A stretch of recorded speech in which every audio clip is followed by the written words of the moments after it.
नमस्कार, मैं श्रेया और आप देख रहे हैं खबर बिहार। बढ़ते हैं अब खबरों की ओर। सुप्रीम कोर्ट ने बिहार विधान परिषद उपचुनाव परिणाम पर रोक लगाई। बिहार विधान परिषद की उस सीट के लिए उपचुनाव परिणाम घोषित करने पर सुप्रीम कोर्ट ने बुधवार को रोक लगा दी है, जिस पर राष्ट्रीय जनता दल यानी राजद नेता सुनील कुमार सिंह का प्रतिनिधित्व था। सिंह को 26 जुलाई 2024 को सदन से अनुचित आचरण के कारण निष्कासित किया गया था। उन पर मुख्यमंत्री नीतीश कुमार के खिलाफ नारेबाजी और मिमिक्री करने का आरोप है। न्यायमूर्ति सूर्यकांत और एन किटेश्वर सिंह के पीठ को सिंह के वकील अभिषेक मनु सिंघवी ने बताया कि चुनाव निर्विरोध हुआ है और परिणाम 16 जनवरी को घोषित होने की संभावना है।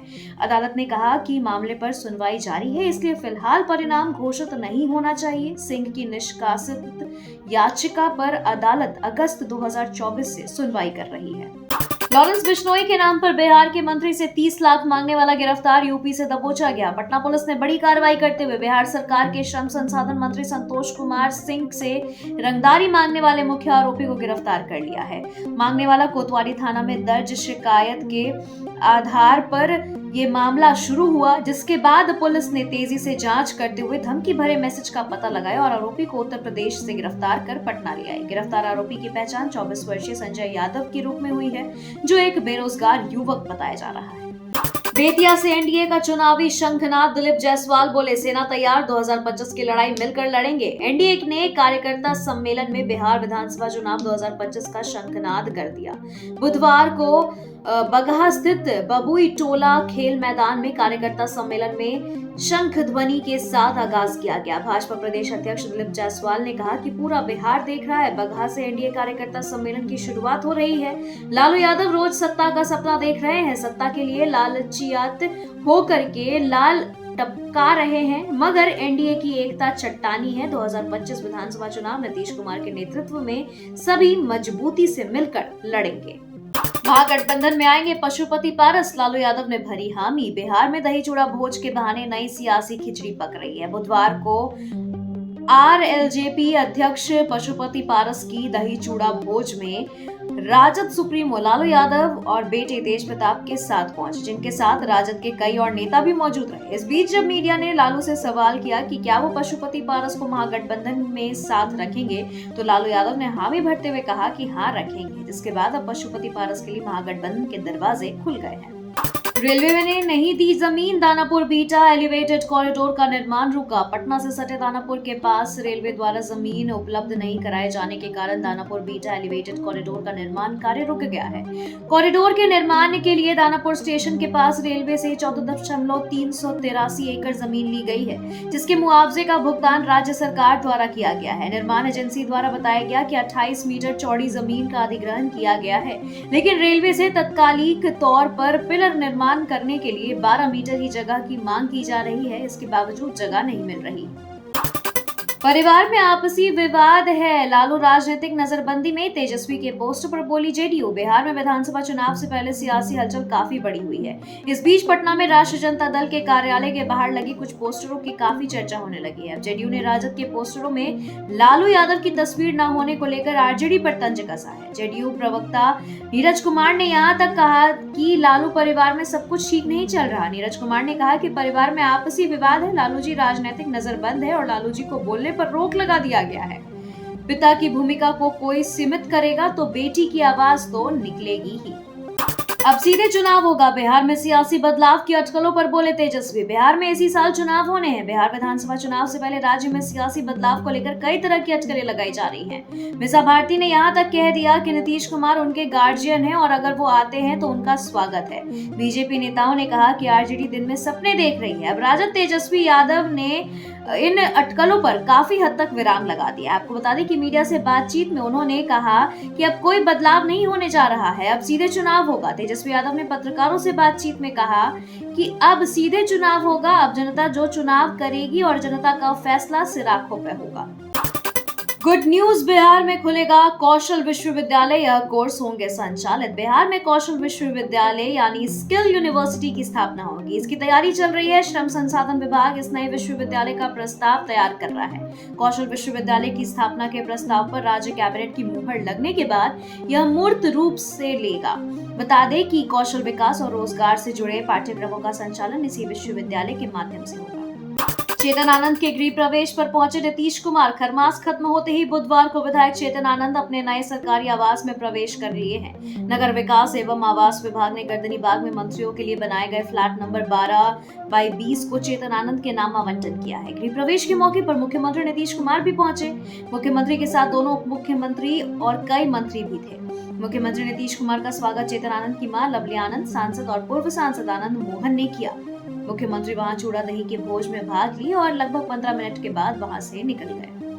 अगर ऐसा किया तो रद्द होगा बंदोबस्तधारियों का ठेका, सीधा एक्शन लेगी नीतीश सरकार। बिहार में बालू का अवैध खनन राज्य के लिए बड़ी समस्या है। सरकार की कोशिशों के बाद भी बालू का अवैध खनन परिवहन रुक नहीं रहा।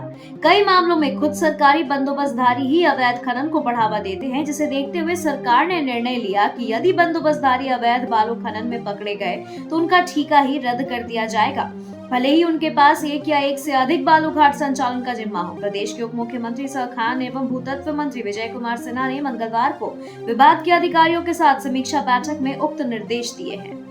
आरजेडी के पोस्टरों में सिर्फ तेजस्वी लालू प्रसाद यादव गायब। बिहार चुनाव के लिए क्या है रणनीति? बिहार में इसी साल के अंत तक विधानसभा के चुनाव होने हैं। इस चुनाव को लेकर सभी राजनीतिक दल अपनी अपनी तैयारियों में जुटे हैं। राज्य में बढ़े सियासी हलचल के बीच राष्ट्रीय जनता दल के पोस्टरों की भी काफी चर्चा हो रही है। दरअसल राजधानी पटना में आरजेडी कार्यालय के बाहर पार्टी की तरफ से कई पोस्टर लगाए गए। इन पोस्टरों में तेजस्वी यादव को बिहार के लिए जरूरी बताया गया है, तो वहीं तेजस्वी को राज्य के अगले सीएम के तौर पर दिखाया गया है। लेकिन इन सभी चीजों से ज्यादा इस बात की चर्चा हो रही है कि राजद के कई पोस्टरों से राजद सुप्रीमो यानी लालू प्रसाद यादव ही गायब है। लालू यादव और नीतीश कुमार की मुलाकात की संभावना। बिहार की राजनीति में मकर संक्रांति के अवसर पर पशुपति कुमार पारस के घर आयोजित दही चूड़ा भोज पर नई सियासी हलचल देखने को मिल सकती है। लालू यादव को निमंत्रण मिलने के बाद नीतीश कुमार को भी बुलाया गया है। हालांकि राबड़ी आवास पर आयोजित भोज में उन्हें निमंत्रण नहीं मिला था। यह मुलाकात बिहार की राजनीति में महत्वपूर्ण हो सकती है, क्योंकि कई बार इस प्रकार के भोजों में राजनीतिक समीकरणों की नई दिशा बन चुकी है। तेजस्वी यादव ने हालांकि नीतीश कुमार की महागठबंधन में वापसी की अटकलों को खारिज किया है, लेकिन आगामी राजनीतिक घटनाक्रमों पर सभी की नजरें रहेंगी। बिहार विधानसभा में सीएम नीतीश ने खोला आधुनिक गेस्ट हाउस। बिहार के मुख्यमंत्री नीतीश कुमार ने विधानसभा परिसर में नई अतिथिशाला का उद्घाटन किया है, जिसमें विधायकों और विधान पार्षदों के लिए अत्याधुनिक सुविधाएं उपलब्ध कराई गई है। इस गेस्ट हाउस का शिलान्यास प्रधानमंत्री नरेंद्र मोदी और सीएम नीतीश कुमार ने किया था। विधानसभा अध्यक्ष नंदकिशोर यादव और उप मुख्यमंत्री सम्राट चौधरी की उपस्थिति में इसे विधायकों की पुरानी समस्याओं के समाधान के रूप में भी देखा जा रहा है। विधानसभा के शताब्दी वर्ष पर तैयार रहे ये गेस्ट हाउस डबल इंजन सरकार के सबका साथ सबका विकास दृष्टिकोण का एक और उदाहरण है। आनंद मोहन का लालू परिवार पर तीखा हमला। बिहार की राजनीति में हलचल बढ़ाते हुए पूर्व सांसद आनंद मोहन ने कहा कि 2025 में नीतीश कुमार ही मुख्यमंत्री बनेंगे। मकर संक्रांति भोज में तेजस्वी यादव पर हमला करते हुए उन्होंने पूछा कि तेजस्वी मुख्यमंत्री हैं या प्रधानमंत्री जो वादे कर रहे हैं। आनंद मोहन ने कहा कि उपचुनाव के 4 सीटों पर एनडीए की जीत ने सेमीफाइनल स्पष्ट कर दिया है। फाइनल में भी एनडीए का दबदबा रहेगा। हालांकि उन्होंने सीटों को लेकर अभी कुछ भी बोलने से इनकार किया। 18 जनवरी को बिहार क्यों आ रहे राहुल गांधी? प्रदेश अध्यक्ष ने बताई वजह।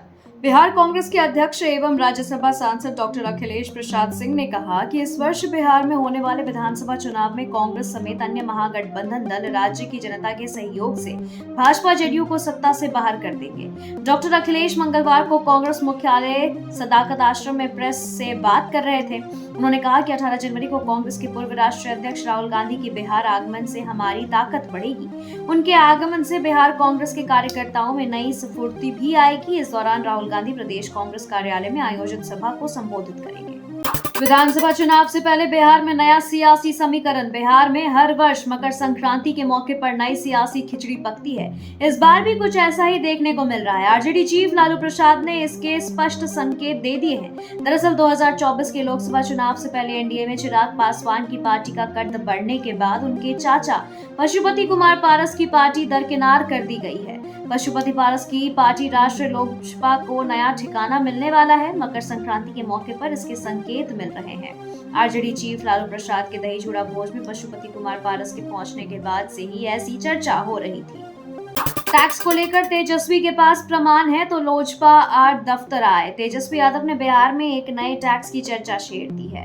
नाम दिया है डीके टैक्स। नेता प्रतिपक्ष ने बिना नाम लिए ही एक रिटायर्ड अधिकारी पर आरोप लगाकर सनसनी फैला दी। लोजपा ने तेजस्वी यादव पर बड़ा हमला बोला है। लोजपा ने कहा है कि तेजस्वी यादव को अगर टैक्स को लेकर कोई भी प्रमाण है तो उन्हें हमारे पार्टी कार्यालय आकर प्रत्यक्ष कर सलाहकार समिति के सदस्य व जमुई सांसद से मिलना चाहिए। सारी शंका का समाधान हो जाएगा। मोहन भागवत के बयान पर नया सियासी बखेड़ा। तेजस्वी यादव ने आरएसएस चीफ से पूछे ये 5 सवाल। आरएसएस प्रमुख मोहन भागवत ने पिछले दिनों कहा था कि भारत को असली आजादी साल 2024 में तब मिली जब राम मंदिर में रामलला की प्रतिमा स्थापित हुई। मोहन भागवत के इस बयान पर अब नया सियासी बखेड़ा खड़ा हो गया है। बिहार विधानसभा के नेता प्रतिपक्ष तेजस्वी यादव ने मोहन भागवत से 5 सवालों का जवाब मांगते हुए हमला बोला है। तेजस्वी यादव ने एक्स पर लिखा, आरएसएस प्रमुख मोहन भागवत जी का अब बस यही कहना है कि दलितों पिछड़ों का आरक्षण खत्म होगा तभी देश को असल मायनों में आजादी मिलेगी। बाकी रह गया है। उनके इस कथन से कि देश में असल स्वतंत्रता 2024 में ही मिली। आरएसएस प्रमुख ने आजादी के करोड़ों मतवालों, दीवाने, देशभक्तों और असंख्य शहीदों एवं स्वतंत्रता सेनानियों का घोर अपमान किया है।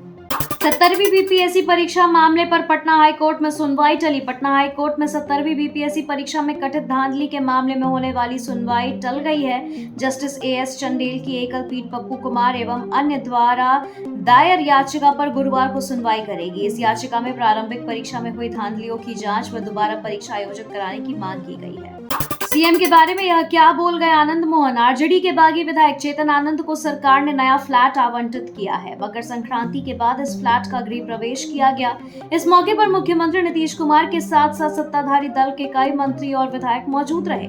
इस दौरान चेतन आनंद के पिता पूर्व सांसद आनंद मोहन ने मुख्यमंत्री नीतीश कुमार को लेकर बड़ी बात कह दी। तेजस्वी यादव द्वारा यह कहे जाने पर कि नीतीश कुमार थक चुके हैं, इस पर आनंद मोहन ने दो टूक जवाब देते हुए कहा कि नीतीश कुमार वही हैं जो बिहार से पूरे देश की राजनीति को नचा रहे हैं। पिछले 20 वर्षों से सभी को उंगली पर नचा रहे हैं। सत्ता नीतीश कुमार के साथ रहेगी।